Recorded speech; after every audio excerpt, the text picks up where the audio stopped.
Saat acara kumpul keluarga, ayah bertanya dengan heran. "Sayang, apa mobil yang ayah berikan padamu untuk hadiah ulang tahun rusak?"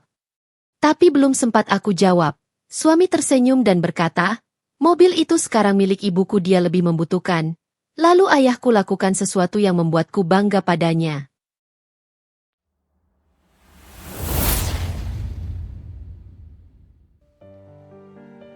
Kalista tidak pernah menyukai sorotan berlebihan yang biasanya melekat pada anak seorang konglomerat.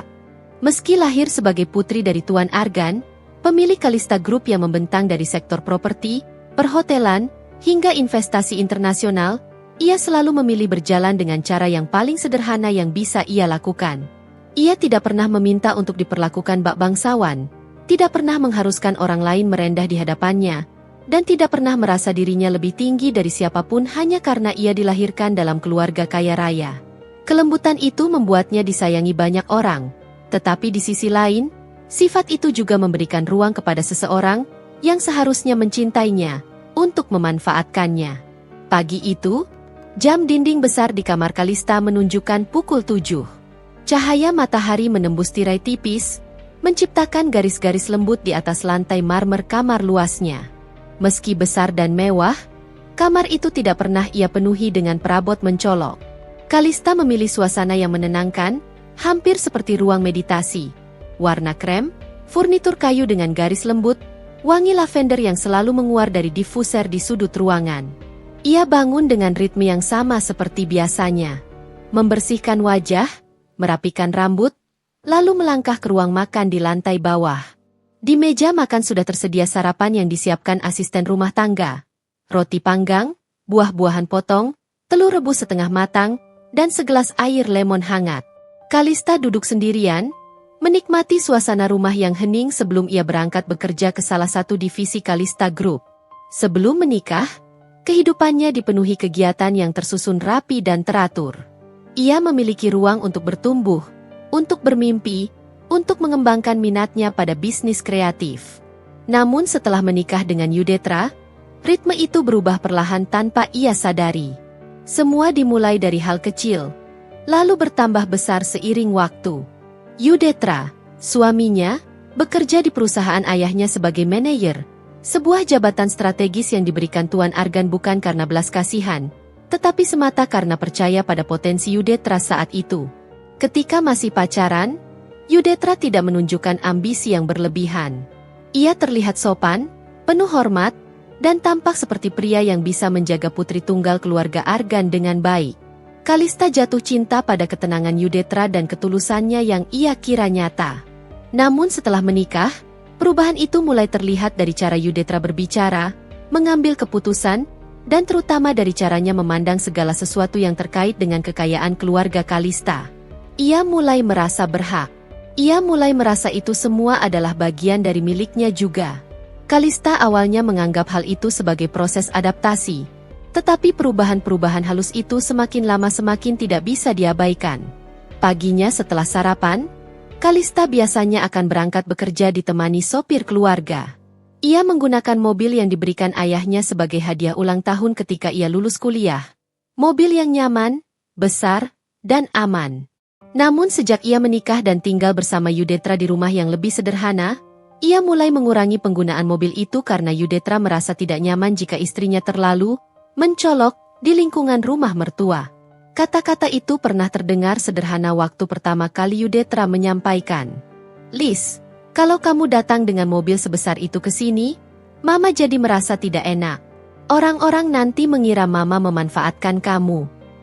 Waktu itu Kalista mengangguk lembut. Percaya bahwa Yudetra hanya ingin menjaga perasaan ibunya. Ia tidak menolak. Ia selalu berusaha memahami. Tetapi semakin lama, alasan itu terdengar tidak lagi seperti bentuk kepekaan, melainkan tuntutan. Yudetra hampir selalu mengarahkan agar Kalista menyesuaikan diri, menahan diri, dan melepas sedikit demi sedikit kenyamanan yang sebelumnya ia miliki.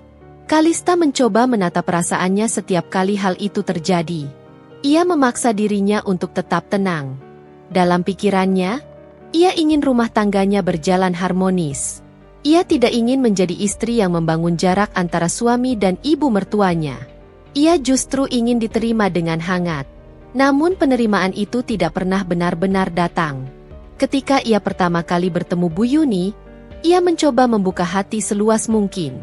Ia menyapa dengan senyum, membawa hadiah kecil, dan selalu menawarkan bantuan setiap kali berkunjung.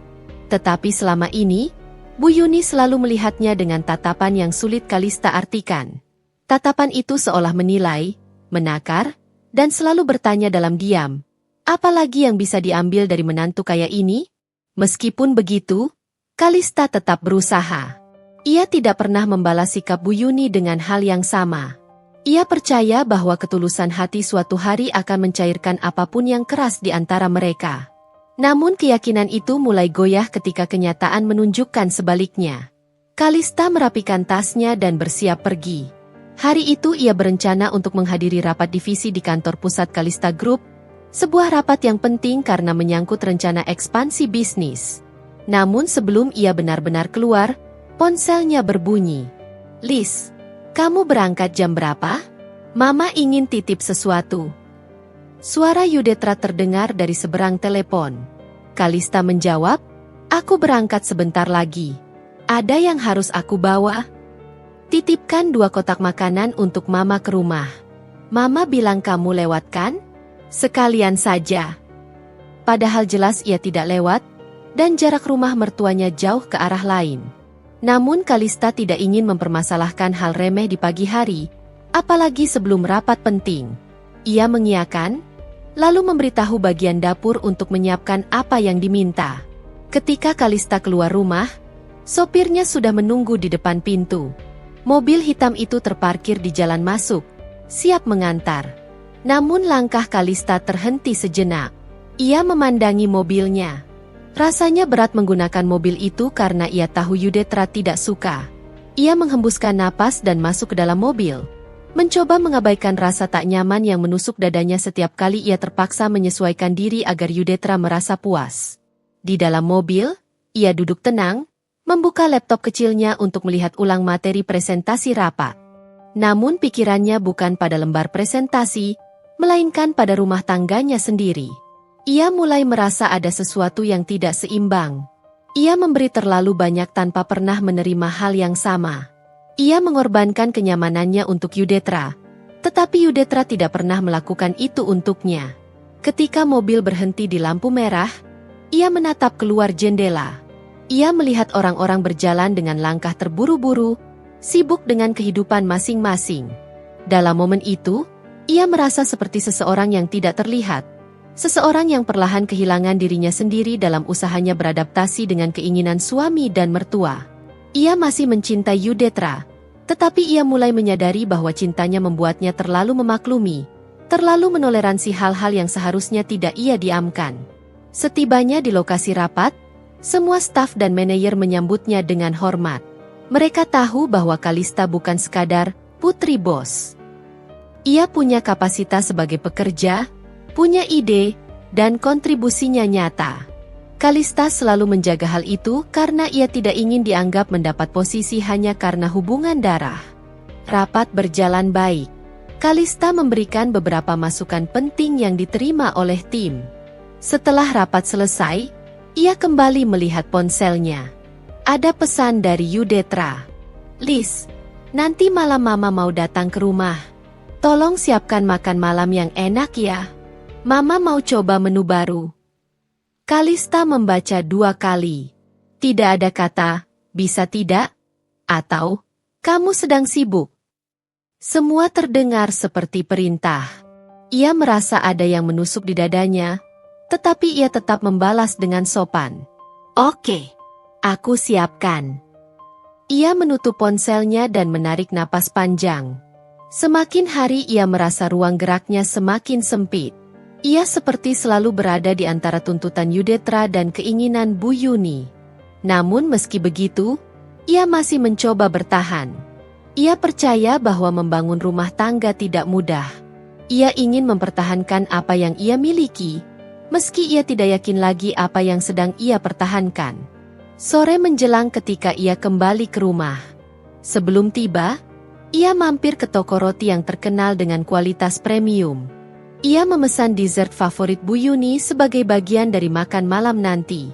Ia berharap usahanya sedikit menghangatkan hubungan yang selalu terasa dingin. Sesampainya di rumah, Kalista langsung masuk dapur dan membantu menyiapkan makan malam. Ia bekerja bersama asisten rumah tangga dengan cekatan. Tidak lama kemudian, suara mobil terdengar dari luar. Bu Yuni datang lebih cepat dari yang dijadwalkan. Ketika pintu depan dibuka, Bu Yuni langsung melangkah masuk tanpa menunggu disambut. Ia berdiri di ruang tamu dengan tangan memegang tas mewah yang Kalista kenali. Itu tas mahal pemberian ibunya yang menghilang beberapa waktu lalu. Kalista melihatnya, tetapi ia tidak berkata apapun. "Liz, kamu sudah siapin makanan yang Mama minta?" Suaranya tidak mengandung nada ramah sedikit pun. "Sudah, Tante. Silakan duduk dulu. Makanannya sebentar lagi dihidangkan." Bu Yuni duduk, menatap sekeliling rumah besar Kalista dengan tatapan seperti sedang mengevaluasi apa saja yang bisa ia jadikan miliknya. Beberapa menit kemudian, Yudetra pulang. Ia masuk dengan wajah lelah, tetapi ketika melihat ibunya, senyumnya langsung merekah. "Ma, sudah datang? Liz, Mama harusnya dijemput. Kenapa kamu tidak suruh sopir antar?" Pertanyaan itu menusuk, seolah menyalahkan Kalista atas hal yang bahkan tidak ia ketahui. "Mama tidak bilang mau dijemput," jawab Kalista pelan. Yudetra hanya mendengus kecil. Kalista merasakan dadanya terhimpit. Ia berusaha mengendalikan diri agar suasana tidak memburuk. Makan malam berlangsung dalam suasana dingin. Bu Yuni beberapa kali memuji makanan, tetapi bukan sebagai bentuk penghargaan. Ia berkata seolah itu bagian dari hak yang memang harus ia dapatkan. "Sebenarnya, mobil Alphard itu kapan kamu mau pakai lagi? Mama kan masih pinjam ya? Mobil Mama kecil sekali, kalau pergi belanja tidak muat barangnya." Kalista tersenyum tipis. "Itu mobil saya, Tante. Tapi kalau Tante mau meminjam, bisa dipakai dulu." "Loh, kalau begitu bagus. Memang rencananya Mama mau pakai dulu lama-lama. Mobil kamu kebesaran untuk kamu. Mendingan dipakai yang butuh." Kalista diam. Yudetra tidak membela. Ia bahkan mengangguk seolah setuju. Kalista tidak ingin mempermasalahkan di meja makan. Ia bersyukur malam itu akhirnya selesai tanpa pertengkaran. Namun hatinya semakin berat. Saat Bu Yuni pulang, Kalista berdiri di depan pintu, melihat mobil itu menjauh sambil membawa mobil Alphard. Mobil yang seharusnya menjadi hadiah ayahnya untuk kenyamanan dirinya, bukan kenyamanan orang lain. Malam itu, setelah mandi, ia duduk di tepi kasur. Ia menatap cermin. Di sana ia melihat dirinya yang tampak lelah, bukan karena bekerja, tetapi karena menanggung beban perasaan yang ia tidak pernah bayangkan akan ia rasakan setelah menikah. Ia memejamkan mata, berharap besok lebih baik. Hari-hari setelah makan malam bersama Bu Yuni berjalan dengan ritme yang tidak jauh berbeda dari sebelumnya. Namun sesuatu di dalam diri Kalista perlahan berubah. Ia mulai menyadari bahwa banyak hal kecil yang selama ini ia anggap sepele sebenarnya bukan kejadian biasa dalam sebuah rumah tangga. Setiap detil yang ia biarkan berlalu justru semakin menumpuk, menjadi pola yang tak lagi bisa diabaikan. Pagi itu Kalista bangun dengan perasaan berat. Matahari belum sepenuhnya naik ketika ia melangkah ke dapur untuk membuat teh chamomile. Rumah terasa sunyi. Namun kesunyian itu bukan ketenangan, melainkan keheningan yang menggantung seperti beban. Yudetra masih tertidur. Ia pulang larut malam setelah pergi entah kemana bersama rekan-rekannya. Kalista tidak menanyakan rincian kegiatan Yudetra, karena setiap kali bertanya, yang ia dapat hanyalah jawaban sekenanya atau justru balasan yang membuat suasana memburuk. Ketika teh sudah setengah habis, langkah kaki terdengar dari arah tangga. Yudetra turun dengan rambut acak-acakan dan wajah yang menandakan kurang tidur. "Kamu bikin teh? Ada buat aku?" Suaranya terdengar datar. Kalista mengangguk, menuangkan teh untuknya. Lalu dia menunggu apakah Yudetra ingin bicara sesuatu. Namun pria itu hanya duduk sambil melihat ponsel. sesekali menghela napas kecil. Kalista memandang wajahnya, mencari celah untuk mengajak bicara tentang hal-hal penting yang sudah lama ia pendam. Tetapi niat itu lenyap begitu saja ketika Yudetra berdiri tanpa memberi kesempatan. Aku mau mandi. Tolong cek lagi laporan pemasukan divisi pemasaran. Aku perlu nanti siang, katanya sambil berlalu. Kalista hanya bisa mengangguk kecil. Ia mencoba memahami, tetapi tetap saja ada sesuatu yang terasa janggal. Dulu, ketika masa awal pernikahan, Yudetra selalu menunjukkan perhatian kecil seperti memeluk dari belakang sambil berkata bahwa ia bahagia punya istri seperti Kalista. Tetapi kini sentuhan itu lenyap, seolah mereka bukan pasangan, melainkan dua orang yang hanya menempati rumah yang sama. Setelah Yudetra berangkat, Kalista melanjutkan pekerjaannya. Hari itu ia tidak ada jadwal rapat penting sehingga suasana sedikit lebih tenang. Namun ketenangan itu tidak bertahan lama. Sekitar pukul 11 siang, ponselnya berbunyi. Nama Bu Yuni muncul di layar. "Lis, kamu di rumah?" Pertanyaannya langsung tanpa sapaan ramah. Kalista menjawab, "Iya, Tante ada perlu." "Antar Mama ke toko emas ya. Mama mau lihat-lihat gelang baru. Sekalian Mama mau tanya, itu gelang berlian yang kamu pakai waktu arisan dulu masih ada kan? Yang itu loh, yang Mama bilang bagus." Kalista terdiam sesaat. Gelang yang dimaksud Bu Yuni adalah gelang hadiah ulang tahun dari ibunya. Gelang yang sangat berharga secara sentimental. Ia tidak memakainya lagi sejak Bu Yuni pernah berkata bahwa gelang itu cocok sekali untuk dipakai dirinya, karena ia merasa lebih pantas. Kalista menjawab pelan, "Gelangnya masih ada, Tante." "Oh bagus. Mama mau lihat nanti. Kamu siap-siap ya. Mama kesana sebentar lagi." Kalista memandang ponselnya lama setelah percakapan berakhir. Ia tidak pernah terbiasa dengan cara Bu Yuni berbicara. Nada yang selalu seperti memberi perintah, seolah ia benar-benar melihat Kalista sebagai seseorang yang bisa diperlakukan sesuka hati. Kalista ingin menolak, tetapi selalu terhalang oleh keinginannya menjaga hubungan baik. Dalam waktu kurang dari setengah jam, Bu Yuni sudah datang. Tanpa menunggu dipersilakan masuk, ia langsung membuka pintu dan melangkah masuk. Aroma parfum menyengat memenuhi ruangan. Ia menatap sekeliling, lalu mengarahkan pandangan pada meja tempat Kalista meletakkan tasnya. "Lis, gelang yang Mama minta mana?" Suaranya terdengar mendesak. Kalista mengambil kotak kecil dari lemari kamar. Ia membuka tutupnya dan menunjukkan gelang berlian yang berkilau lembut. Bu Yuni langsung mengambilnya tanpa izin, memeriksa, lalu mengenakannya ke pergelangan tangannya sendiri. "Bagus kan? Cocok di tangan Mama. Sayang kalau kamu yang pakai, kamu kan jarang keluar rumah akhir-akhir ini," katanya sambil tersenyum puas. Kalista ingin berkata bahwa gelang itu hadiah dari ibunya, tetapi kata-kata itu tertahan di tenggorokan. Ia hanya tersenyum kecil meski hatinya tercekat. "Ya sudah, ayo antar Mama. Mama pakai gelang ini dulu ya, biar bisa lihat cocok nggak sama gelang yang mau Mama beli," ujar Bu Yuni sambil berjalan ke pintu. Kalista kembali mengangguk, meski hatinya terasa kosong. Selama perjalanan, Bu Yuni terus berbicara tentang banyak hal.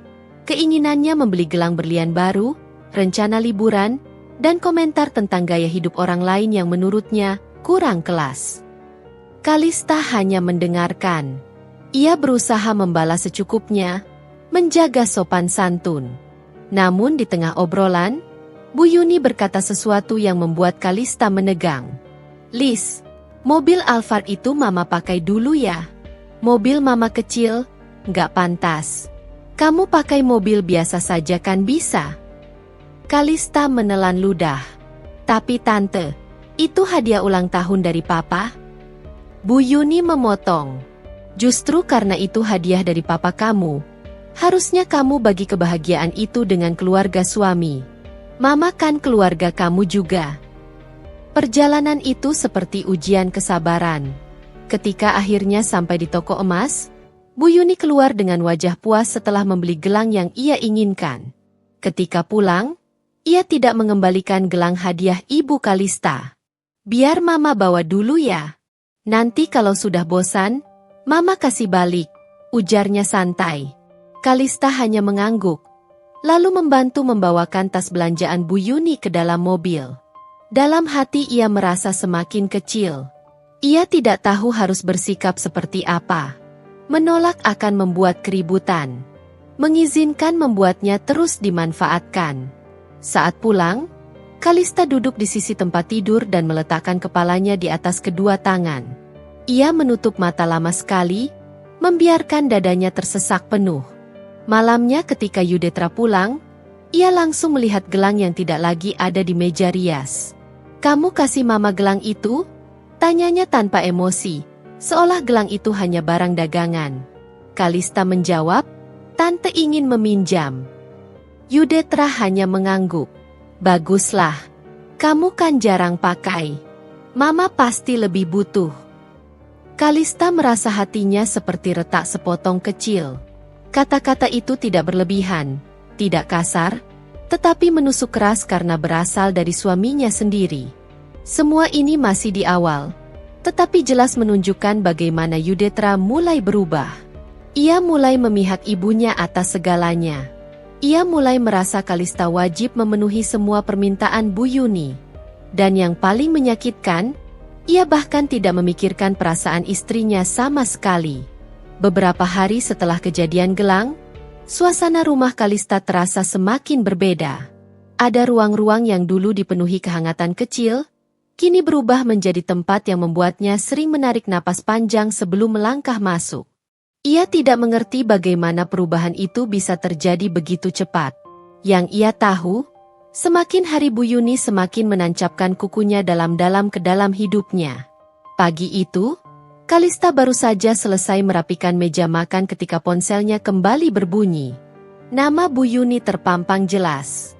Kali ini Kalista merasakan sejenis firasat yang membuat jantungnya berdegup sedikit lebih cepat dari biasanya. "Lis, Mama mau minta tolong." Suara Bu Yuni terdengar manis di awal, tapi Kalista sudah hafal pola ini. Ketika panggilan dimulai dengan nada seperti itu, permintaan yang datang biasanya bukan tentang bantuan kecil. "Ada apa, Tante?" Kalista menjawab dengan tenang. "Besok Mama ada arisan besar. Mama kan biasanya pakai tas Hermes punya kamu. Nah, Mama baru ingat tas yang warna beige itu ada di kamu, bukan?" Kalista memejamkan mata sejenak. Tas yang dimaksud adalah hadiah dari Yudetra saat ulang tahun pernikahan mereka yang pertama. Meski sekarang hubungan mereka tidak sehangat dulu, tas itu tetap menyimpan kenangan yang sayang dilepas. "Iya, Tante. Masih ada di lemari," jawab Kalista tanpa pilihan. "Bagus. Kamu kirim ke rumah Mama hari ini ya? Mau dipakai besok? Sekalian sepatu Jimmy Choo yang haknya agak tinggi itu, Mama mau coba cocok tidak sama bajunya." Permintaan itu seperti dua batu yang diletakkan di pundaknya. Kalista mencoba berpikir sejenak sebelum menjawab. Tas mungkin bisa ia pinjamkan, tetapi sepatu itu masih sangat ia sukai. Namun sebelum ia sempat memberi batas, Bu Yuni menambahkan, "Dan jangan lupa, Mama juga mau pinjam kalung mutiara yang kamu pakai waktu ke acara kantor dulu. Mama lihat bagus. Cocok banget kalau dipakai arisan." Kalista terdiam. Ia merasa seperti seseorang yang perlahan kehilangan hak atas barang-barangnya sendiri. Bukan hanya barang, tapi juga ruang personal yang seharusnya tidak boleh diinvasi. Namun ia tetap berusaha menjaga sopan santun. "Nanti saya siapkan, Tante," ucap Kalista pelan. "Bagus. Mama tunggu. Jangan lama-lama ya." Setelah panggilan itu berakhir, Kalista duduk di tepi tempat tidur. Ia memandangi lemari besar di depannya. Semua benda yang pernah membuatnya merasa senang kini justru menjadi sumber tekanan yang membuat napasnya berat. Ia membuka lemari dan mengambil tas serta sepatu seperti yang diminta. Namun saat mengambil kalung mutiara, tangannya berhenti. Ia memegang kalung itu lama. Kalung itu diberikan oleh ibunya ketika mereka berlibur ke Jepang bertahun lalu. Membayangkan Bu Yuni mengenakannya dengan bangga, Sementara ia sendiri tak berani berkata tidak, membuat dadanya terasa semakin sempit. Ketika semua barang dibungkus rapi, ia menyuruh sopir mengantarnya ke rumah Bu Yuni. Kalista tidak ikut. Ia terlalu letih menerima sikap-sikap yang selalu membuat dirinya seperti sedang berhutang budi. Padahal kenyataannya justru Bu Yunilah yang terus mengambil miliknya. Siang harinya, ketika Yudetra pulang lebih cepat, Kalista berharap ia bisa bicara. Mungkin, untuk pertama kalinya, ia ingin mengutarakan perasaan tidak nyaman yang menumpuk selama ini. Namun ketika ia hendak memulai percakapan, Yudetra malah mengangkat alisnya. "Kamu tadi ngirim barang ke Mama ya? Mama sempat telepon aku, katanya kamu agak lama responnya. Kenapa?" Kalista menelan rasa kecewa. Ia bukan hanya tidak didukung, tetapi bahkan dituntut untuk selalu cepat melayani. "Maaf, aku sedang beresin laporan kantor," jawab Kalista. Yudetra menghela napas. "Kamu itu kan bagian dari keluarga Mama juga. Kalau Mama minta tolong, kamu harus bisa cepat. Jangan terlalu sibuk dengan kerjaan sendiri. Lagian kamu kan cuma pegang divisi kecil." Kata-kata itu menampar. Bukan karena keras, tetapi karena meremehkan. Yudetra tahu betul bahwa divisi yang dipegang Kalista tidak kecil. Ia memimpin divisi riset pasar yang sangat menentukan arah perusahaan. Tetapi Yudetra mengatakannya seolah pekerjaannya tidak berarti sama sekali. Kalista ingin marah, tetapi ia hanya mengangguk. Ia tidak ingin memperbesar masalah pada hari ketika hatinya sudah rapuh. Esoknya, Bu Yuni kembali menelepon. Suaranya terdengar lebih bersemangat dari biasanya. "Lis, Mama senang sekali. Tas dan perhiasanmu cocok sama baju Mama. Mama dipuji banyak orang. Mereka bilang Mama tampak lebih muda." Kalista tersenyum kecil. "Syukurlah kalau cocok, Tante. Tapi ada yang kurang. Mama butuh jam tangan Rolex yang kamu punya itu loh, yang warna rose gold. Besok Mama mau ke acara reuni SMA. Kamu antar jamnya ya." Kalista terdiam. Jam itu hadiah pertama dari ayahnya setelah ia berhasil memimpin proyek besar perusahaan. Jam itu punya arti mendalam. Dipinjamkan begitu saja untuk acara reuni terasa seperti penghinaan terhadap setiap usahanya selama ini. "Tante, jam itu." "Ah, jangan pelit begitu. Kamu kan banyak jam. Mama cuma pinjam sehari." Kalista menghelanya pelan. "Baik, Tante. Bagus. Sekalian Mama minta kamu bawa dompet LV yang warna coklat muda. Mama mau lihat cocok tidak." Permintaan semakin membesar dari hari ke hari, seperti api kecil yang dibiarkan menyala dan kini merambat ke seluruh ruangan. Bila ia menolak satu permintaan saja, ia tahu Bu Yuni akan menuduhnya tidak menghormati keluarga suami. Jika ia menerima, ia kehilangan sedikit demi sedikit tentang dirinya. Malam itu Kalista memandang jam tangan di meja rias. Ia menyentuhnya perlahan. Ia merasa jam itu seperti simbol dirinya sendiri. Diminta, direbut, dan dipakai orang lain tanpa peduli perasaan pemiliknya. Ketika Yudetra melihat jam itu, ia langsung berkomentar, "Besok antar ke Mama ya. Jangan lupa poles dikit biar kelihatan baru." Kalista menoleh, menatap wajah suaminya. Ada sesuatu yang berubah di sana. Sesuatu yang dulu ia anggap cinta, kini tergantikan dengan kepatuhan berlebihan pada ibunya. Ia ingin bertanya, "Mengapa Mama harus memakai barangku terus?" Atau, "Kenapa kamu membiarkan semua ini?" Tetapi mulutnya terasa terkunci. Yang keluar hanya, "Iya." Hari demi hari, tekanan itu tidak lagi halus. Bu Yuni mulai mengarah ke wilayah yang lebih berbahaya. "Uang. Lis, kirimin 50 juta ya. Mama mau beli cincin. Kamu kan banyak simpanan. Lis, Mama mau renovasi kamar. Kirim 100 juta. Lis, kamu kan istri Yudetra. Kamu harus ikut bantu keluarga suami." Setiap permintaan disampaikan dengan kalimat yang membuatnya tidak bisa menolak tanpa terlihat jahat. Kalista tidak pernah protes. Ia hanya mengambil tabungannya sedikit demi sedikit. Namun ketika transfer ketiga diminta, ia mulai merasakan tubuhnya sendiri bereaksi. Tangan gemetar, nafas pendek, jantung seperti ditarik kuat dari dalam. Ia tahu sudah melewati batas. Namun Yudetra tidak peka. Ketika mendengar Bu Yuni meminta uang, responsnya hanya, "Kasih aja. Mama pasti butuh." Kalista tersenyum getir. Dalam hati ia mulai mengerti bahwa ia tidak hanya berurusan dengan mertua yang serakah, tetapi juga suami yang perlahan buta oleh ambisi dan pengaruh ibunya.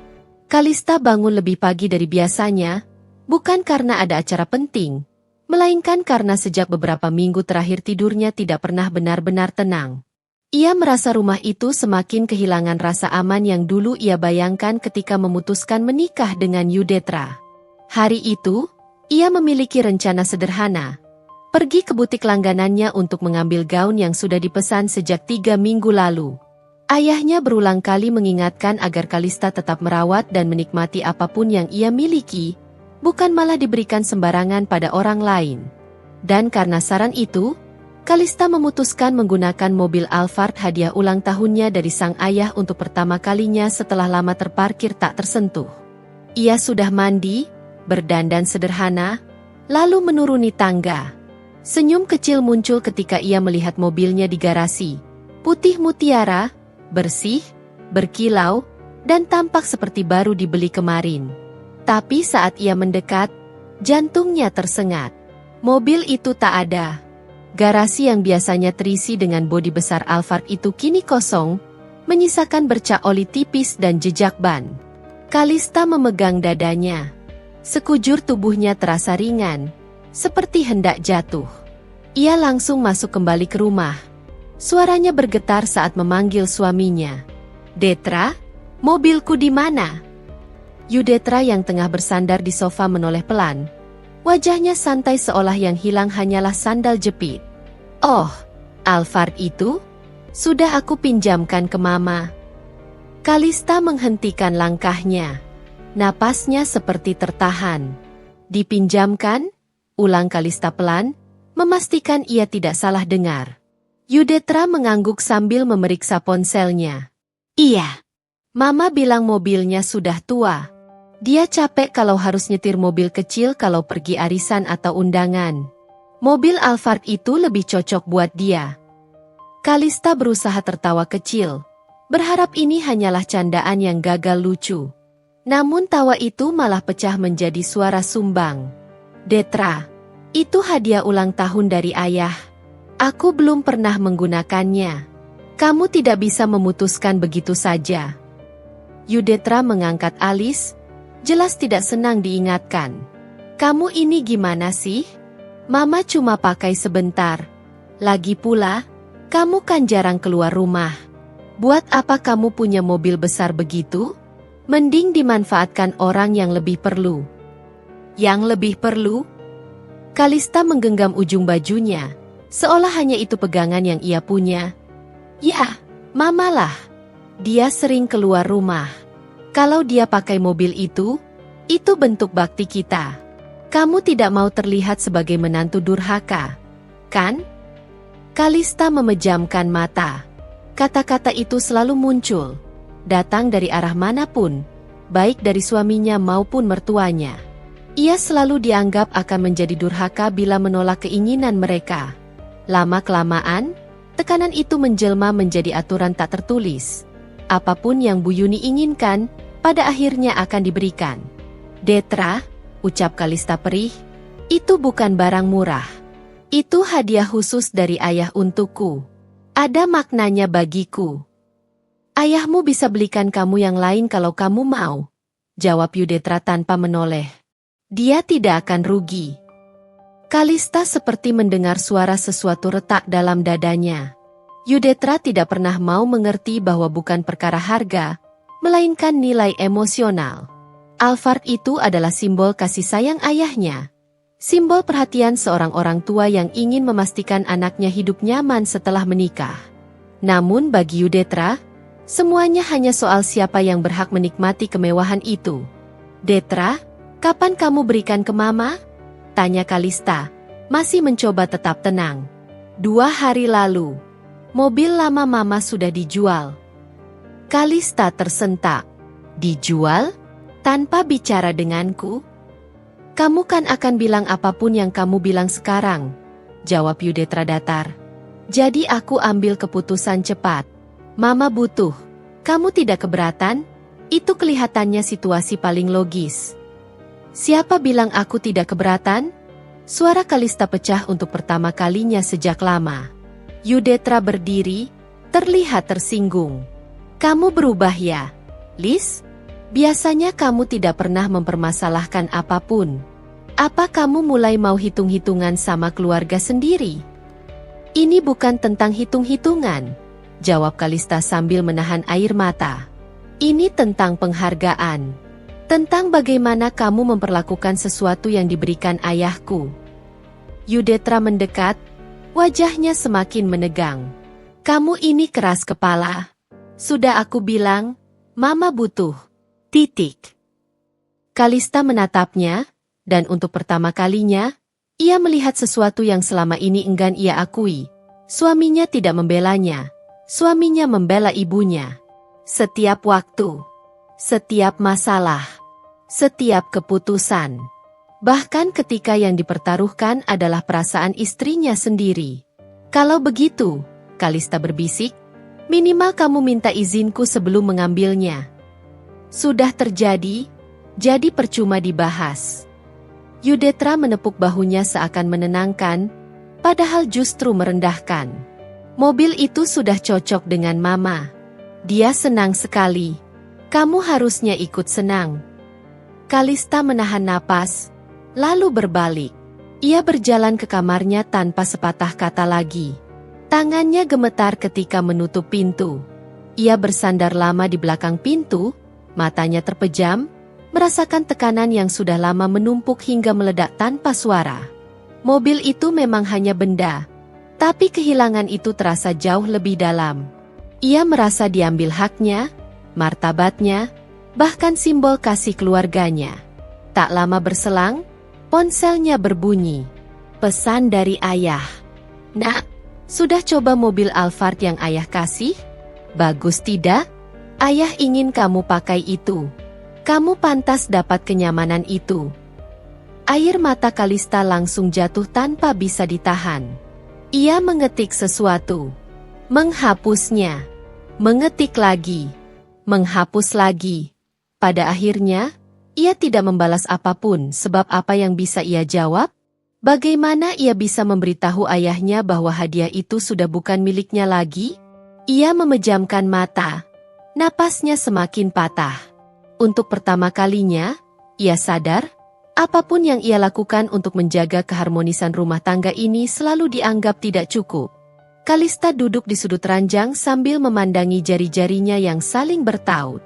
Malam begitu lengang, tapi pikirannya terasa sesak. Ia memejamkan mata, berharap emosi yang mengaduk di dadanya mereda meski sebentar. Namun bayangan garasi kosong tanpa Alphard itu kembali menampar kesadarannya. Yudetra sudah tertidur sejak 1 jam lalu. Tidurnya lelap, sama sekali tidak menyadari bahwa istrinya sedang berjuang mempertahankan dirinya sendiri. Setiap kali Kalista memandangnya, ia bingung bagaimana pria itu bisa berubah sejauh ini. Di awal pernikahan mereka, Yudetra sangat lembut, penuh perhatian. Tapi perlahan semua itu memudar, digantikan oleh pola yang sama. Apapun keinginan Bu Yuni harus didahulukan, apapun yang dimiliki Kalista harus siap berpindah tangan. Pagi tiba dengan kepala berat. Kalista turun ke dapur untuk membuat teh hangat. Ia butuh sesuatu yang bisa menenangkan. Namun baru saja ia menuang air panas, suara sandal menyeret terdengar dari arah pintu belakang. Bu Yuni masuk sambil mengibas rambutnya yang baru disisir. Senyumnya lebar, matanya mengilat melihat Kalista. Lis, Mama mau ngomong sebentar. Kalista mengangguk, menahan diri agar wajah tetap ramah. Iya, Ma. Ada apa? Bu Yuni duduk tanpa dipersilakan. Tangannya mengetuk-ngetuk meja. Sebuah kebiasaan yang selalu muncul setiap kali ia hendak meminta sesuatu. Kemarin Mama ditawari gelang berlian bagus sekali oleh temannya. Modelnya terbaru, cantik, elegan, dan pas di usia Mama. Tapi harganya lumayan. Kalista tahu kemana arah pembicaraan itu. Jantungnya langsung terasa mencelos. Berapa? MA? Kalista bertanya pelan. 250 juta. Jawab Bu Yuni tanpa berkedip. Mama mau beli, tapi tabungan Mama belum cukup. Kamu bisa bantu? Kalista mencoba menelan ludah. Maaf, MA. Kemarin saya baru bayarkan biaya renovasi rumah untuk lantai 2. Sisa tabungan saya tinggal sedikit. Sedikit? Bu Yuni mendengus kecil. Kamu kan anak orang kaya. Masa bilang sedikit? Kamu ini tinggal ngomong ke ayahmu. Selesai. Kalista menunduk. Saya tidak mau selalu meminta ke ayah. Ayah sudah memberi banyak. Loh, kamu ini gimana? Nada Bu Yuni meninggi. Bantu Mama saja susah? Padahal Mama sudah rawat kamu seperti anak sendiri. Kalista hampir tersedak mendengar kalimat itu. Rawat? Tidak ada satupun perlakuan Bu Yuni yang terasa seperti merawat. Yang ada hanyalah penekanan, tuntutan, dan sindiran setiap hari. Lis, lanjut Bu Yuni sambil menyilangkan tangan. Anggap saja ini bentuk terima kasih karena Mama sudah terima kamu di keluarga kami. Kamu kan sudah Mama anggap anak. Kalista ingin tertawa, tetapi justru ingin menangis. Namun ia tetap menjaga suaranya. MA, saya benar-benar tidak punya uang sebanyak itu saat ini. Tiba-tiba Bu Yuni berdiri dan berjalan mendekat. Wajahnya berubah kesal. Kalau kamu tidak bisa bantu Mama, kamu sehat? Sergahnya. Detra itu suamimu. Udah benar kamu bantu mertua. Jangan pelit. Kalista menegakkan punggungnya. MA, bukan pelit. Saya hanya tidak mau memaksakan diri. Saya pun punya kebutuhan lain. Oh, jadi kamu bilang kebutuhan Mama tidak penting? Bu Yuni menekan dada Kalista dengan jari telunjuknya. Kamu ini makin kurang ajar. Suara barang pecah tiba-tiba terdengar dari pintu depan. Ternyata itu hanya vas kecil yang jatuh setelah tertabrak angin dari pintu yang dibuka. Yudetra berdiri di sana. Wajahnya menunjukkan ketidaksenangan melihat ibunya dan istrinya terlibat percakapan panas. Apalagi ini? Tanya Yudetra dengan nada gregetan. Bu Yuni langsung memutar skenario. Detra, istrimu menolak bantu Mama. Padahal Mama cuma minta tolong sedikit. Sikapnya sudah beda sekarang. Yudetra menghela napas, lalu menatap Kalista tajam. Lis, Mama cuma butuh bantuan. Kenapa kamu susah sekali? Kalista terdiam. Ia tidak ingin bertengkar di depan Bu Yuni. Ia tahu semua kata-katanya pasti akan dipelintir. Detra, saya tidak punya uang sebanyak itu. Jawabnya hati-hati. Pinjam ke ayahmu, sahut Yudetra cepat. Detra? Kalista memandang suaminya dengan mata memohon.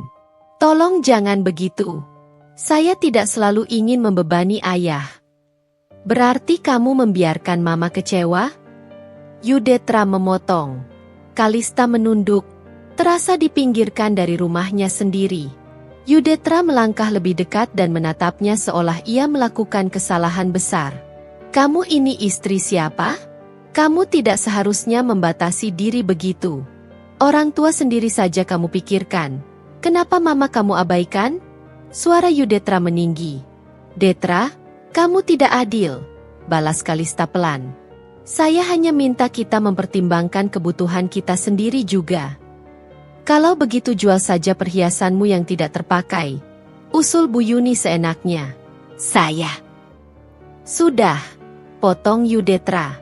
Kamu jual yang kamu jarang pakai. Mama perlu gelang itu sekarang. Jangan bikin Mama malu di depan teman-temannya. Kalista mengangkat wajah. Matanya berkaca-kaca. Detra, tolong jangan paksa saya. Perhiasan itu pemberian ayah sejak saya remaja. Ada nilai emosionalnya. Itu bukan barang yang saya bisa lepas begitu saja. Yudetra menjawab tanpa ragu. Emosi apa? Itu hanya benda. Kalista terdiam lama. Kata-kata itu terasa familiar. Kalimat yang sama ketika Alphard-nya diambil. Rupanya bagi Yudetra, apapun pemberian keluarga Kalista sama sekali tidak memiliki makna. Lis, dengar baik-baik. Lanjut Yudetra dingin. Mama butuh. Kita harus mendahulukan orang tua. Kamu tidak mau kan nanti dibilang istri tidak tahu diri? Kalista perlahan menutup matanya. Dalam hati ia tahu, entah ia setuju atau menolak, mereka tetap menganggapnya salah. Akhirnya suara lirih keluar dari bibirnya. Saya butuh waktu memikirkan ini. Bu Yuni mendengus keras. Berpikir apa lagi? Kalau kamu mau, kamu langsung kasih. Kalau kamu pakai berpikir, berarti kamu tidak ikhlas. Yudetra ikut menekan. Lis, jangan bikin masalah kecil jadi besar. Kalista memegangi dada. Tekanan itu semakin berat, semakin menyesakan. Setiap hari ia diminta melepas sesuatu. Hak, barang, kenyamanan, harga diri. Semuanya tanpa meminta pendapatnya terlebih dahulu. Hari itu berjalan lambat. Seolah seluruh waktu sengaja ditarik mundur dan dibuat semakin berat untuk dilalui. Setelah pertengkaran pagi tadi, Kalista memilih menghabiskan siang dengan bekerja di ruang kerjanya. Ia membuka laptop, menatap tumpukan file, lalu mencoba fokus pada urusan internal yayasan sosial yang ia kelola di bawah nama keluarganya. Namun setiap beberapa menit, pikirannya terbang kembali ke wajah Bu Yuni dan desakan Yudetra. Ia menarik napas panjang untuk menenangkan diri, tetapi rasa sesaknya masih bertahan. Saat jarum jam hampir mencapai pukul 4 sore, pintu ruang kerjanya diketuk pelan. Kalista menoleh, berharap itu hanya Art yang hendak menaruh laundry. Namun suara langkah laki-laki masuk lebih dulu. Yudetra berdiri di sana. Wajahnya terlihat seperti seseorang yang sudah memutuskan sesuatu dan tidak ingin dibantah. Lis, kita perlu bicara. Kalista menutup laptopnya perlahan. Boleh. Ada apa?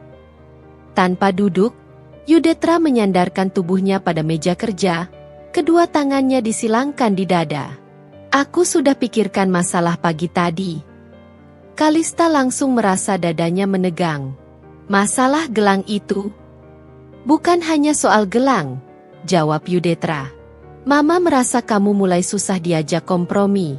Setiap kali diminta bantu, kamu selalu pakai alasan ini itu. Mama sampai bilang, Detra, istrimu itu makin jauh dari kita. Kalista tersenyum pahit. Saya tidak jauh. Saya hanya ingin penghargaan. Lis, Yudetra menghela napas panjang, seakan dialah yang paling lelah. Kamu tidak bisa terus begini. Dalam rumah tangga, apalagi keluarga besar, kamu harus bisa menyesuaikan diri. Mama cuma ingin kamu lebih dekat dengan keluarga kami. Kalista menahan diri untuk tidak menjawab sarkastis. Saya cukup dekat, Detra. Saya sering ikut acara keluarga. Saya bantu keperluan Mama. Saya selalu berusaha hormat. Tidak cukup, balas Yudetra dingin. Mama masih merasa kamu kurang bisa berbaur. Kalista menelan ludah. Ada sesuatu yang buruk sedang dipersiapkan dari cara bicara Yudetra. Apa maksudmu? Tanya Kalista. Suaranya mulai bergetar. Yudetra tidak bertele-tele. Kita pindah ke rumah Mama. Kalista mengedipkan mata berkali-kali. Sejenak ia merasa salah dengar. Pindah? Bisiknya. Ya, jawab Yudetra. Tinggal sementara di rumah Mama. Sampai Mama merasa nyaman dengan kamu. Kalista memandangnya tak percaya. Detra, apa kamu serius? Rumah ini milik kita. Ini tempat kita membina rumah tangga.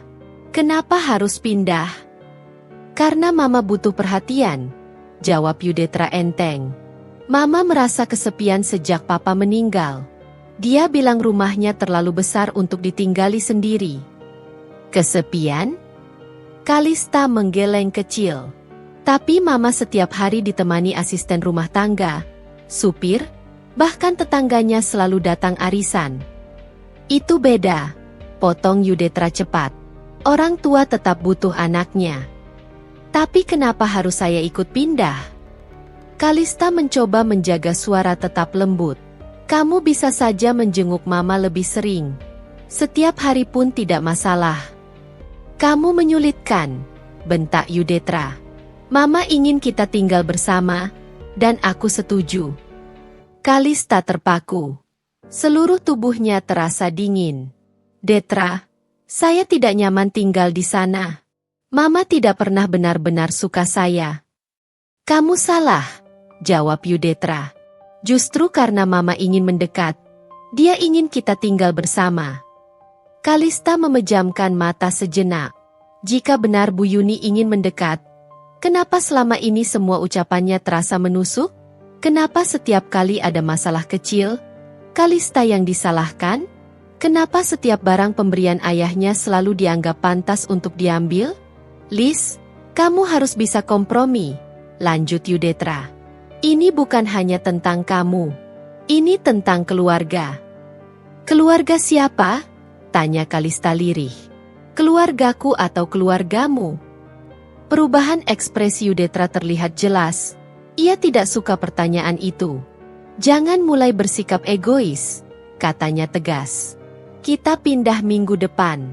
Aku sudah bicara sama Mama. Kalista menoleh cepat. Kamu sudah bicara duluan? Tanpa tanya saya? Ya, karena kalau aku tanyakan dulu, kamu pasti menolak. Kalista berdiri dari kursinya. Napasnya tersengal, tetapi ia mencoba tetap sopan. Detra, tolong jangan ambil keputusan sepihak. Rumah Mama tidak pernah jadi tempat nyaman untuk saya. Kamu tahu itu. Kamu yang membuatnya tidak nyaman, balas Yudetra tanpa pikir panjang. Kalista menahan air mata. Saya? Saya yang selalu berusaha menahan diri setiap kali Mama menusuk saya dengan kata-kata. Saya yang selalu diam saat Mama memaksa mengambil barang-barang saya.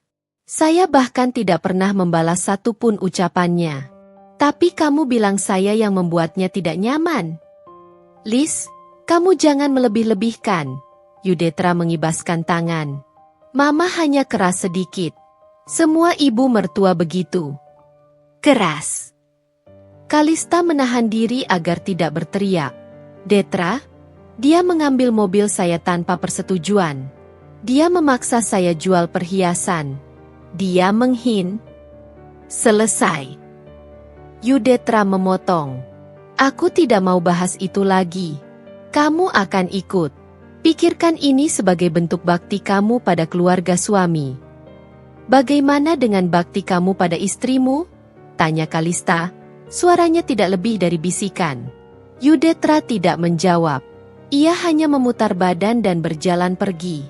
Saat pintu tertutup, seluruh tubuh Kalista melemas.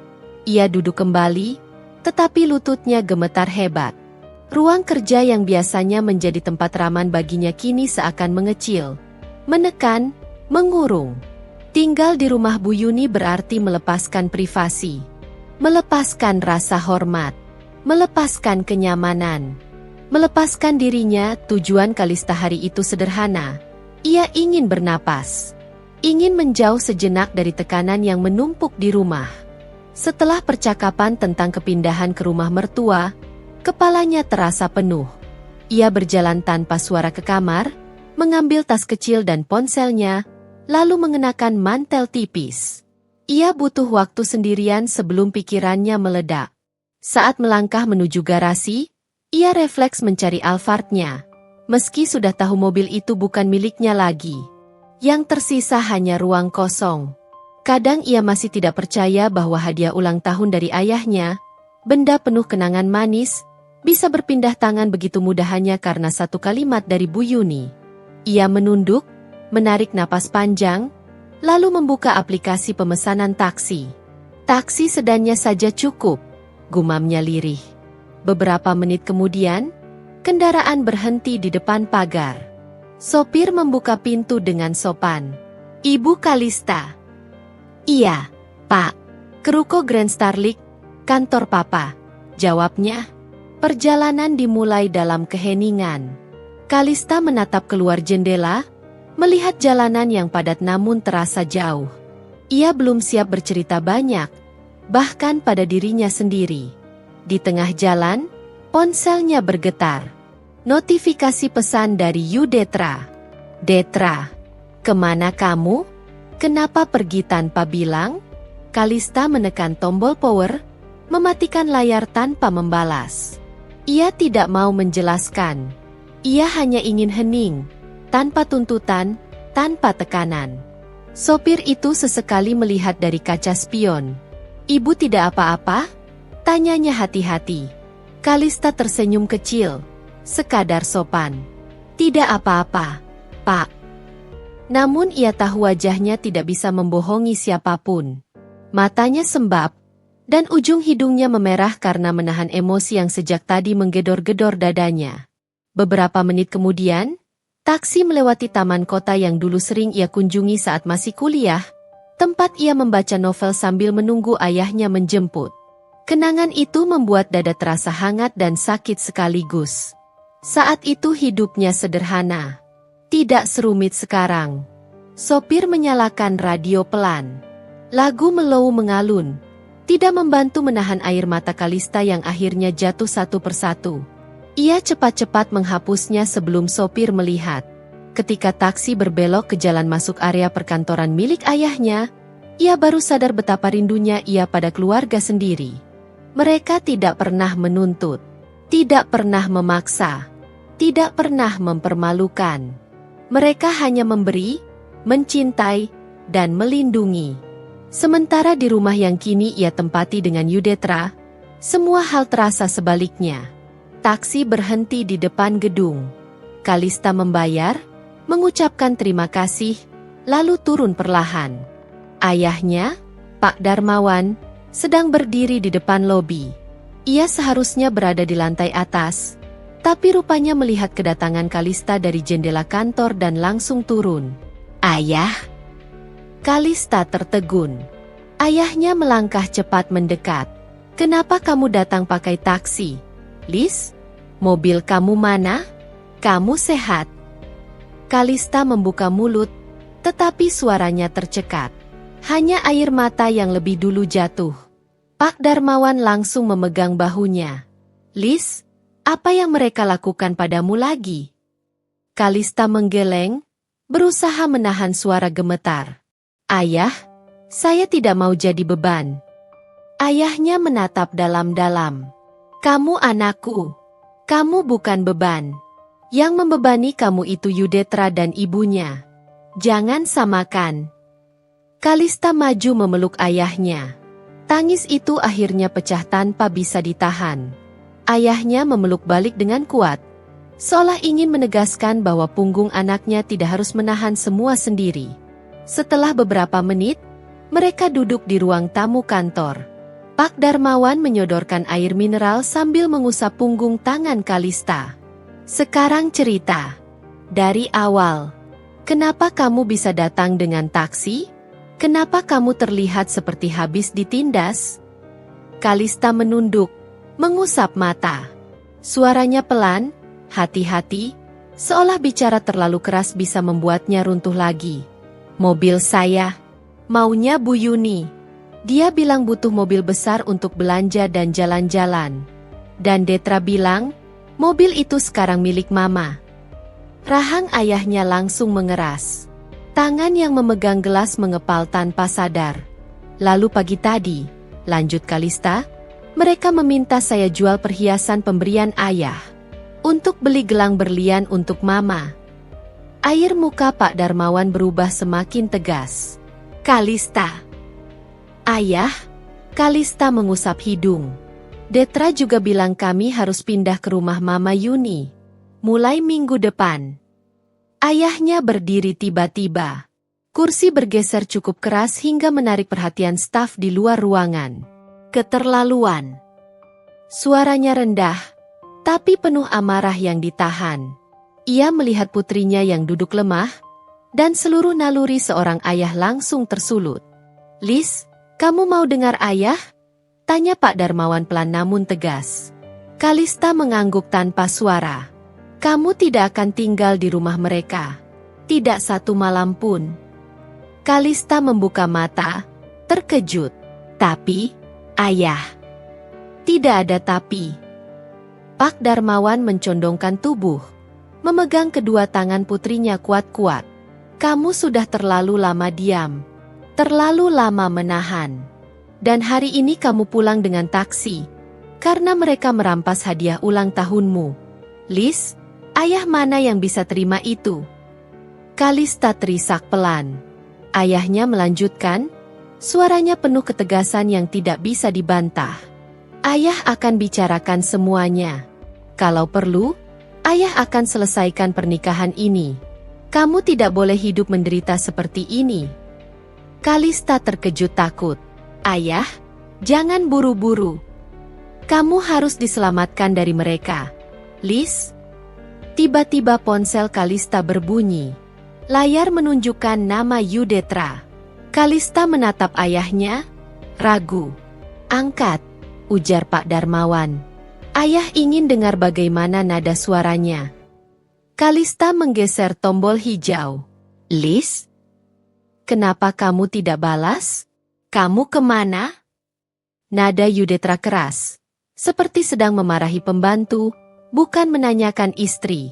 Kalista hendak bicara, tapi ayahnya mengambil perlahan ponsel dari tangannya. Dan dengan suara yang benar-benar berubah dingin, Pak Darmawan berkata, "Yudetra, ini saya, ayah Kalista." Hening sesaat, lalu terdengar suara Yudetra yang gugup. "Pepa, kenapa ayah pegang ponsel Kalista? Kalista di mana?" "Saya." "Dia bersama saya," potong Pak Darmawan. "Dan mulai hari ini, kamu jangan pernah mengatur hidupnya seenaknya." Nada itu membuat bulu kuduk Kalista merinding. Ia baru sadar, ayahnya sedang menahan amarah yang sangat besar. "Besok kamu datang ke rumah," lanjut ayahnya, "dan kita akan bicara. Kalau kamu tidak bisa memperlakukan istrimu dengan hormat, maka lebih baik kau lepaskan dia." Yudetra terdengar panik. "Ayah, jangan begini. Saya bisa jelaskan." "Besok," ulang Pak Darmawan tegas. "Datang. Atau ayah yang akan mendatangi rumahmu." Panggilan terputus. Kalista menatap ayahnya yang masih menggenggam ponsel dengan tangan bergetar, bukan karena takut, namun marah. Ayahnya kemudian duduk, menatap putrinya perlahan. "Lis, kamu pulang hari ini bukan untuk menangis. Kamu pulang untuk diselamatkan." Dan saat itu juga Kalista tahu, perjalanan rumah tangganya akan memasuki titik yang tidak bisa lagi dihindari. Langkah Kalista terasa pelan saat ia turun dari taksi dan mengikuti ayahnya masuk ke ruang keluarga. Nafasnya naik turun, bukan karena lelah, tetapi karena seluruh pikirannya seperti masih berputar setelah perjalanan pulang yang penuh kejutan. Tidak sedikit pun ia menyangka bahwa hari ini akan menjadi hari ketika seluruh rahasia ketidakadilan rumah tangganya terbongkar tanpa bisa ditutupi sedikit pun. Ayahnya, Pak Adrian, berjalan lebih dulu dengan wajah mengeras. Kalista bisa melihat dari belakang bagaimana cara ayahnya mengepal tangan di sisi tubuhnya. Biasanya, pria itu bisa menjaga ekspresi dan emosi dengan sangat baik, terutama karena ia terbiasa mengatur ribuan karyawan dalam perusahaan raksasa miliknya. Namun kali ini, kemarahan itu seperti sulit ditahan. Sikap Yudetra yang jelas-jelas melewati batas tampaknya membuat pria itu tidak bisa lagi bersikap diplomatis. Saat memasuki ruang tengah, Yudetra terlihat sedang duduk di sofa dengan wajah panik. Ia tampak mondar-mandir sejak beberapa menit terakhir. Dan ketika melihat Kalista datang bersama ayahnya, tubuhnya langsung menegang. "Sayang, aku bisa jelaskan semuanya," ucap Yudetra cepat-cepat sambil bangkit. Suaranya bergetar seperti seseorang yang tahu bahwa penjelasannya tidak akan menyelamatkannya, tetapi tetap mencoba menggenggam kesempatan yang sudah hampir hilang. Pak Adrian tidak langsung menjawab. Ia melangkah maju, menatap Yudetra dari dekat dengan sorot mata yang tajam namun terkendali. Tidak perlu suara keras untuk menunjukkan otoritas seorang pria yang sudah bertahun-tahun mengatur bisnis besar. Aura tegas itu saja sudah cukup membuat Yudetra menelan ludah. Jelaskan dengan benar, ujar Pak Adrian pelan. Mobil hadiah ulang tahun anak saya, yang saya berikan dengan kasih sayang dan kerja keras, kamu serahkan pada ibumu. Tanpa izin, tanpa musyawarah, tanpa menghargai istrimu sedikit pun. Kata-kata itu membuat ruang terasa mengeras. Yudetra mengangkat tangan, mencoba memberi penjelasan yang terdengar meyakinkan, tetapi justru memperburuk keadaannya. Aku cuma ingin membuat ibu bahagia. Dia sudah lama kepingin mobil besar. Aku pikir, karena mobil itu hanya dipakai Kalista beberapa kali, jadi tidak apa-apa diberikan. Belum selesai kalimat itu, suara Pak Adrian memotong cepat. Jadi menurutmu, karena anak saya terlalu baik, terlalu tidak pernah menuntut, maka barang pemberiannya boleh kamu ambil dan kamu kasihkan ke orang lain. Wajah Yudetra pucat. Kalista yang berdiri di samping mencoba mengatur napas, tidak ingin emosinya ikut meledak. Selama bertahun-tahun, ia berusaha menjaga rumah tangga agar tetap utuh. Ia selalu menenangkan diri, berpikir bahwa sabar akan membawa hasil. Namun, melihat sikap suaminya sekarang, hatinya terasa seperti pecah pelan. Yudetra mencoba kembali berbicara. Namun kali ini, kalimatnya terpotong oleh suara langkah cepat dari arah teras. Bu Yuni mendadak muncul. Wajahnya penuh emosi. Kenapa ribut-ribut? Kalau soal mobil, itu memang rezeki saya. Anak saya cuma memberikan apa yang seharusnya. Ucapan itu tidak sempat selesai. Pak Adrian memalingkan wajah perlahan ke arah Bu Yuni. Tatapan yang diberikan bukan tatapan marah, tetapi tatapan dingin yang mampu menghentikan siapapun yang memiliki sedikit saja rasa malu. Mobil itu hadiah ulang tahun untuk Kalista. Bukan untuk Anda. Bukan untuk siapapun selain anak saya. Bu Yuni terdiam sebentar, tetapi seperti biasa, ia memilih kembali menyerang. Anak bapak itu terlalu manja. Banyak sekali barang mewah, masa satu mobil saja keberatan. Dan disitulah batas kesabaran seorang ayah benar-benar habis. Dalam satu gerakan cepat, tanpa suara peringatan, Pak Adrian menampar pipi Yudetra keras. Suaranya terdengar jelas, seperti tongkat yang patah di udara. Yudetra terhuyung ke samping, wajahnya memerah, matanya membesar karena kaget dan malu. Bu Yuni berteriak, "Hei, kenapa anak saya yang ditampar?" Namun Pak Adrian tidak meliriknya sedikit pun. Ia tetap menatap Yudetra yang kini memegangi pipinya. Terdiam dalam syok. "Karena dia suami anak saya," ucap Pak Adrian tegas. "Dan dia sudah memperlakukan anak saya seperti bawahan. Bukan sebagai pasangan. Saya tidak pernah keberatan kalau keluarga saya diminta berbagi atau membantu. Tapi mencuri hak istri dan memberikannya pada ibunya sendiri, itu bukan membantu. Itu memanfaatkan.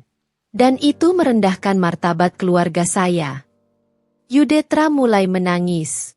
Tangisannya bukan hanya karena rasa sakit fisik, tetapi rasa malu yang menusuk.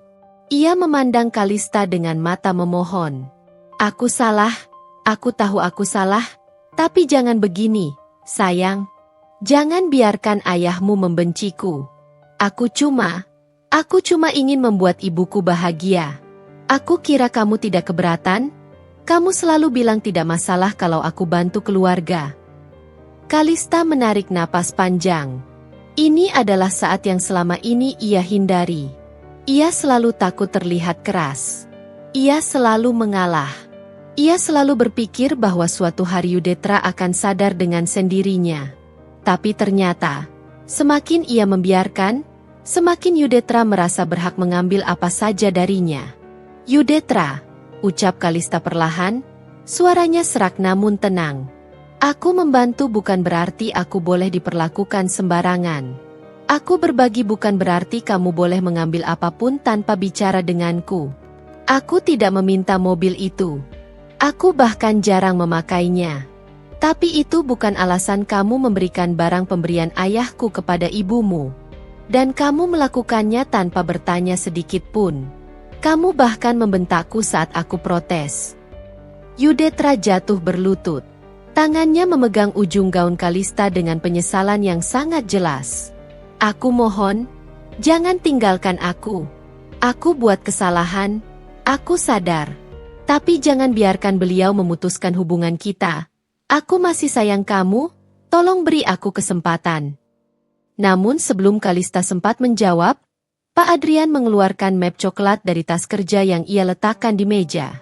Isinya terlihat jelas, dokumen gugatan cerai. Kamu tidak hanya merusak kepercayaan, ujar Pak Adrian. Kamu sudah bertahun-tahun menekan istri kamu. Anak saya berubah menjadi seseorang yang menyimpan semua luka sendiri. Dan saya baru sadar itu semua terjadi karena kamu dan ibumu. Bu Yuni mencoba memprotes lagi, tetapi Pak Adrian meninggikan suara sedikit, cukup untuk membuat perempuan itu mundur. Saya minta kamu tanda tangani surat ini. Saya ingin anak saya bebas dari keluarga yang memanfaatkannya. Yudetra menangis keras. Tangisannya tidak karuan, seperti seseorang yang benar-benar baru sadar akan betapa besar kesalahan yang telah ia lakukan. Kalista, jangan biarkan ayahmu memisahkan kita. Aku janji berubah. Aku janji akan bahagia denganmu tanpa memaksa apapun lagi. Mohon.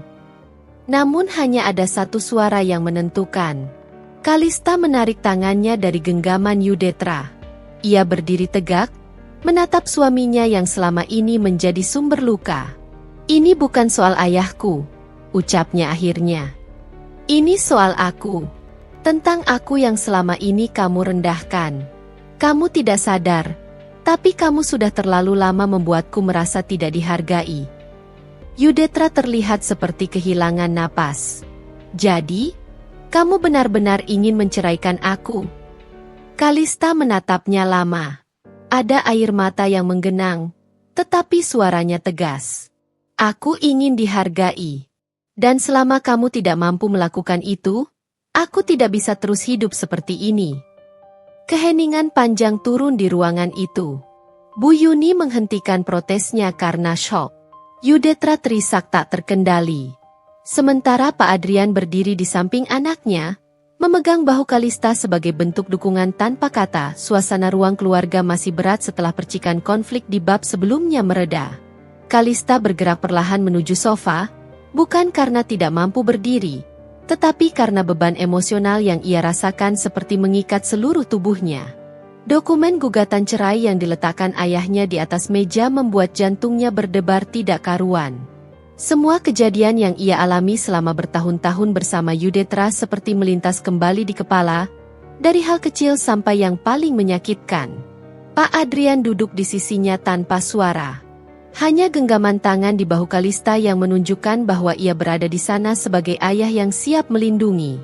Yudetra masih berlutut, pundaknya naik turun karena menangis. Ia mencoba meraih tangan Kalista tapi ditahan oleh ayahnya. Jangan sentuh anak saya dulu, ujar Pak Adrian dengan nada tegas. Yudetra menunduk, tidak berani melawan. Sementara itu, Bu Yuni yang berdiri di dekat pintu masih terdiam dengan wajah tegang.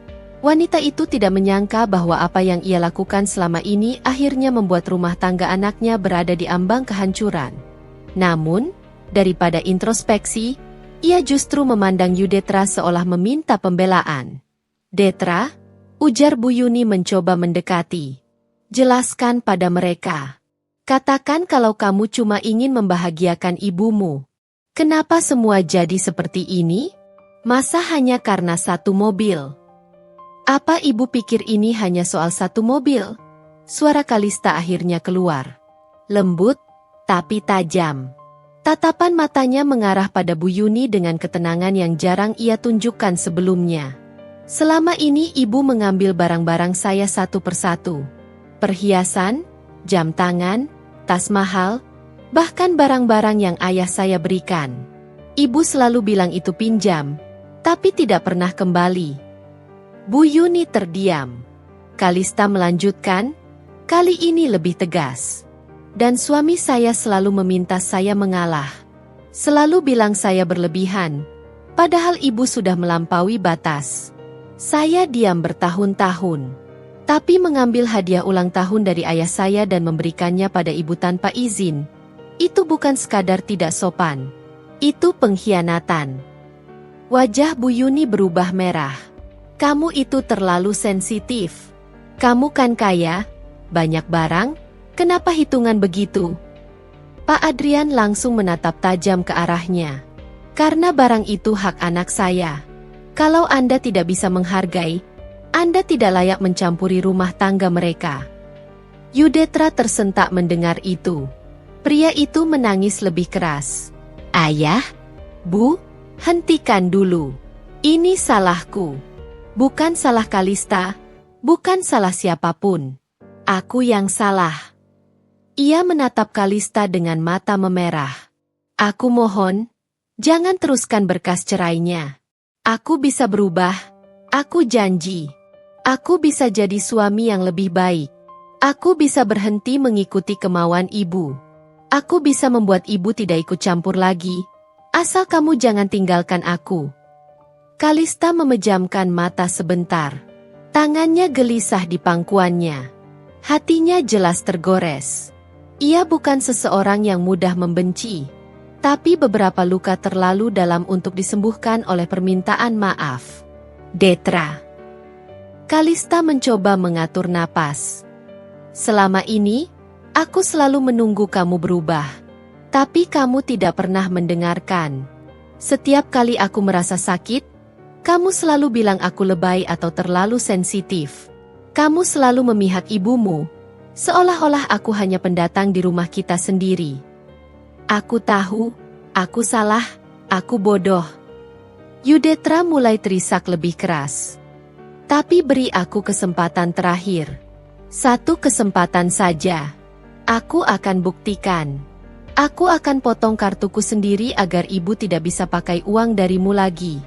Aku akan kembalikan mobil itu. Aku akan lakukan apapun. Kalista, aku mohon. Suasana menjadi semakin berat ketika Yudetra tiba-tiba menekuk kedua lututnya lebih rendah, hampir bersujud di kaki Kalista. Pria itu menangis keras. Suara yang keluar seperti seseorang yang benar-benar ketakutan kehilangan segalanya. Tubuhnya bergetar hebat. Seolah semua harga diri yang ia miliki runtuh dalam satu malam. Kalista, jangan ceraikan aku. Aku tidak bisa hidup tanpa kamu. Kalista terdiam. Hatinya bukan batu. Ia bisa merasakan ketulusan di balik tangis Yudetra. Namun ketulusan yang datang terlambat memiliki bentuk lain. Bentuk yang menyisakan trauma. Saat itulah ayahnya mengambil dokumen cerai dari meja. Detra, ujar Pak Adrian tegas. Sebelum kamu memohon pada anak saya, kamu harus menjawab sesuatu dengan jujur.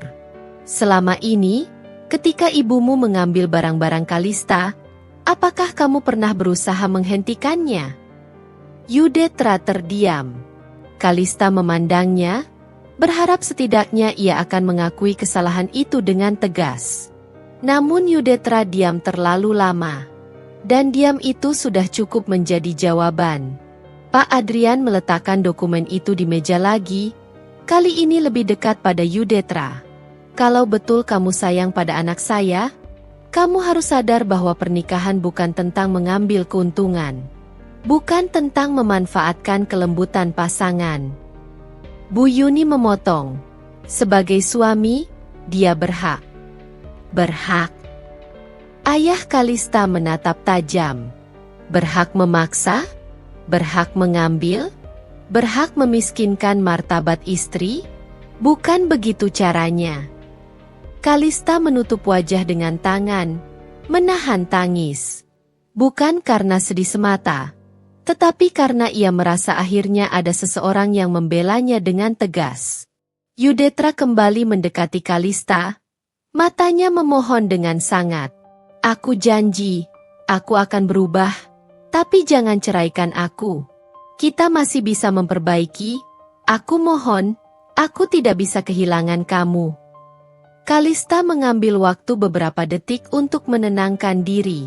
Ketika ia membuka mata lagi, tatapannya jelas. Ada luka, tetapi juga ada keberanian baru yang tumbuh.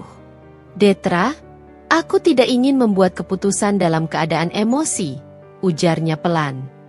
Tapi aku juga tidak bisa kembali begitu saja setelah apa yang kamu lakukan. Aku butuh waktu. Aku butuh ruang untuk bernapas. Aku butuh melihat usaha nyata, bukan hanya janji. Yudetra mengangguk cepat. Seperti seseorang yang baru saja diberi oksigen setelah menahan napas terlalu lama. Apapun, aku akan lakukan apapun, asal jangan minta cerai. Aku akan tunjukkan perubahan itu, aku akan lakukan semuanya. Pak Adrian tidak menghentikan percakapan itu, tetapi ia menatap Kalista dengan mata yang penuh perhatian, seolah berkata bahwa apapun pilihan anaknya, ia akan mendukung. Namun sebelum bab ini berakhir, Bu Yuni tiba-tiba bersedekap dan berkata dengan nada tajam, "Kalau kamu menceraikan anak saya, kamu akan menyesal. Tidak akan ada pria yang mau menerima kamu dengan..." Kalimat itu tidak sempat selesai. Kalista berdiri. Wajahnya tidak lagi lemah. Tatapannya tegas. Pundaknya tegak. Suaranya mantap. "Saya tidak meminta pria lain menerima saya, Bu. Saya hanya ingin dihargai." Keheningan memenuhi ruangan. Dan untuk pertama kalinya, Bu Yuni benar-benar tidak punya balasan.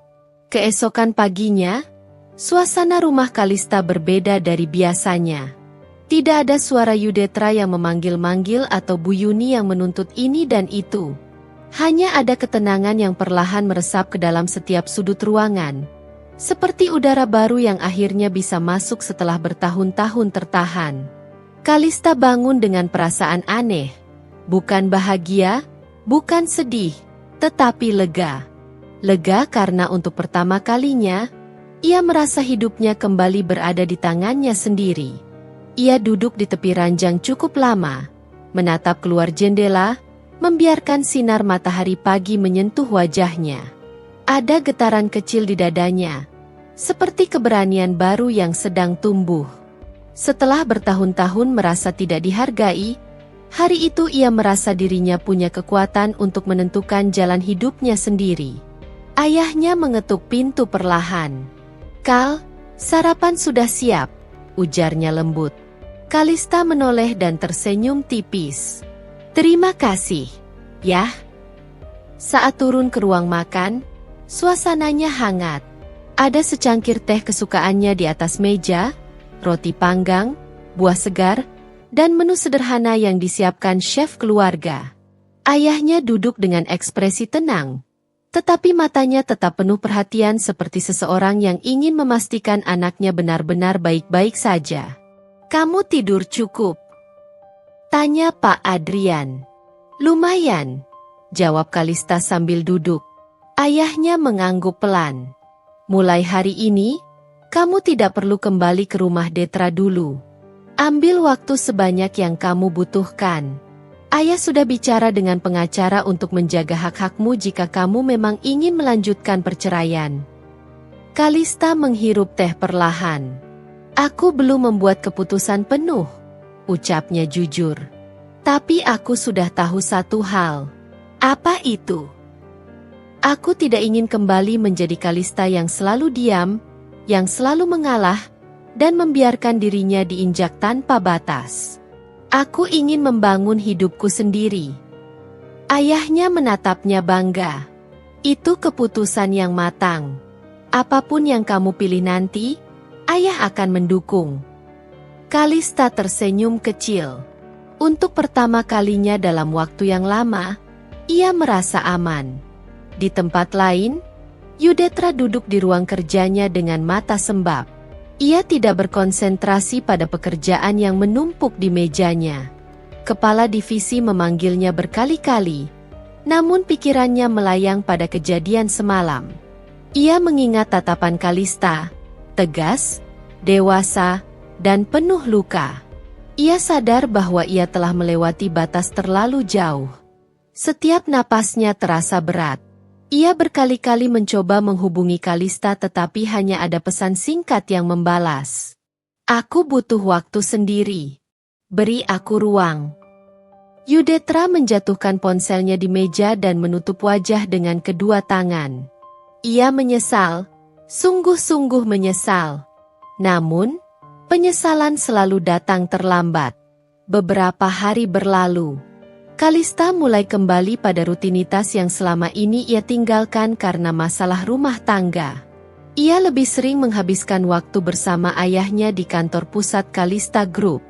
Banyak karyawan menyapanya dengan ramah, dan ia membalasnya dengan senyum hangat. Pak Adrian bahkan mengajaknya mengikuti rapat besar dengan pemegang saham. Di dalam ruang rapat yang besar, Kalista duduk dengan sikap baru. Lebih percaya diri, lebih kuat, seperti seseorang yang menemukan kembali jati dirinya. Salah satu direktur senior berkata kepadanya setelah rapat selesai, "Kalista, kamu punya potensi besar. Kamu punya cara bicara yang tenang tapi meyakinkan. Ayahmu beruntung memiliki penerus seperti kamu." Kalista menghela napas lega. Pujian itu tidak membuatnya sombong, tetapi membuatnya sadar bahwa ia selama ini terlalu mengecilkan dirinya. Ia selalu fokus pada keluarga suaminya, sampai lupa bahwa ia pun berharga. Sementara itu, Yudetra datang ke rumah keluarga Kalista beberapa malam kemudian. Ia membawa tas kecil berisi barang-barang milik Kalista yang selama ini tersimpan di rumah mereka. Ketika pintu dibuka oleh salah satu staf rumah, Yudetra berdiri dengan wajah lelah. "Apa? Kalista ada?" Suaranya pelan. Staf hanya menjawab, "Tuan Adrian sedang bersama Nona Kalista di ruang kerja. Mohon menunggu." Beberapa menit kemudian, Pak Adrian turun lebih dulu. Ia melihat Yudetra, tapi tidak memberikan senyum seperti biasanya. "Ada apa?" tanya ayah Kalista datar. "Saya hanya ingin mengembalikan barang-barang Kalista dan menyampaikan sesuatu." Pak Adrian mengangguk. "Ayo bicara di teras." Mereka duduk di bangku panjang di luar. Angin malam berhembus pelan. "Apa yang ingin kamu sampaikan?" tanya Pak Adrian tanpa basa-basi. Yudetra menggigit bibirnya sebelum berbicara. "Saya benar-benar menyesal. Saya sadar saya sudah memperlakukan Kalista tidak adil. Saya tidak bisa mengubah masa lalu, tapi saya siap berubah untuk masa depan. Kalau Kalista masih mau memberi kesempatan, saya akan tunjukkan semuanya lewat tindakan." Pak Adrian menatapnya lama. Perubahan yang baik selalu dimulai dari penyesalan. "Tapi keputusan bukan di tangan saya." "Ya, saya tahu," jawab Yudetra lirih. "Saya hanya ingin Kalista tahu bahwa saya benar-benar serius kali ini. Bukan janji, tapi tekad." Pak Adrian mengangguk pelan. "Aku akan sampaikan." Malam itu, saat Pak Adrian kembali ke ruang kerjanya, Kalista sedang membaca laporan keuangan. Ayahnya duduk di hadapannya dan menceritakan kedatangan Yudetra. "Dia bilang dia menyesal," ujar ayahnya, "dan katanya ingin berubah." Kalista menunduk. Perasaannya campur aduk. Ada cinta yang pernah ia jaga bertahun-tahun, tetapi ada juga luka dalam yang tidak mudah sembuh. "Apa kamu masih sayang?" tanya ayahnya pelan. Kalista memejamkan mata sebentar. "Aku pernah sangat sayang," jawabnya jujur. "Tapi sekarang, aku ingin sayang pada diriku sendiri dulu." Ayahnya tersenyum, bangga. Itu jawaban paling dewasa. Beberapa minggu berlalu. Yudetra tidak memaksa. Ia memberi jarak sesuai permintaan Kalista. Namun, ia benar-benar menunjukkan perubahan. Ia berhenti tinggal bersama ibunya dan memilih menyewa apartemen kecil. Ia mulai menolak permintaan-permintaan tidak wajar dari Bu Yuni. Bahkan beberapa kali ia mengembalikan barang-barang Kalista yang dulu pernah diambil ibunya. Perlahan, Kalista melihat usahanya. Namun ia tetap menjaga jarak. Luka yang dalam tidak bisa sembuh hanya dalam seminggu atau sebulan. Sampai suatu hari, Yudetra datang ke kantor ayahnya untuk bicara empat mata dengan Kalista. Ia menunggu lama sampai Kalista keluar dari ruang rapat. Saat wanita itu melangkah keluar, Yudetra berdiri dari kursi tunggu. "Kalista," panggilnya dengan suara hati-hati. Kalista berhenti. Keduanya saling menatap beberapa detik. "Aku tidak akan memohon lagi," ujar Yudetra pelan. "Aku tidak mau membuatmu tertekan. Tapi aku ingin kamu tahu satu hal." "Apa itu?" tanya Kalista dengan nada tenang. "Aku ingin kamu bahagia. Entah bahagia bersamaku, atau tanpa aku." Kalista tertegun. Suara Yudetra terdengar tulus, tidak memaksa seperti dulu. "Aku janji tidak akan menyentuh hidupmu lagi tanpa izinmu. Tapi kalau suatu hari kamu merasa siap memberi kesempatan, aku tetap di sini," lanjutnya. Kalista mengangguk pelan. "Terima kasih." Beberapa bulan kemudian, Kalista menjadi lebih mandiri. Ia semakin aktif dalam perusahaan. Ia mengikuti pelatihan bisnis, memperluas koneksi, dan terlibat dalam proyek besar. Kepribadiannya yang dulu tertahan kini tumbuh dengan pesat. Ia mulai merasa hidupnya maju, berjalan, membaik. Suatu sore, saat ia duduk di balkon rumahnya sambil menikmati teh hangat, Kalista memandangi langit senja yang berwarna jingga. Angin menyentuh rambutnya lembut. Ada kedamaian dalam dirinya yang belum pernah ia rasakan sebelumnya. Ayahnya menyusul duduk di sampingnya. "Kamu sudah menemukan jalanmu sendiri," ujar ayahnya bangga. Kalista tersenyum. "Aku masih belajar, tapi aku tidak takut lagi." Ia memejamkan mata sejenak, merasakan betapa ringannya hidup ketika ia mulai menghargai dirinya sendiri. "Kalista yang sekarang," katanya perlahan, "adalah Kalista yang ingin aku banggakan sejak dulu." Pak Adrian tersenyum. "Dan kamu berhasil." Sementara Yudetra, ia tetap menjalani hidupnya dengan tenang. Luka pernikahan itu tidak hilang sepenuhnya. Tetapi ia belajar menghormati batasan dan belajar memperbaiki dirinya tanpa paksaan. Ia tidak lagi menuntut atau memohon seperti dulu.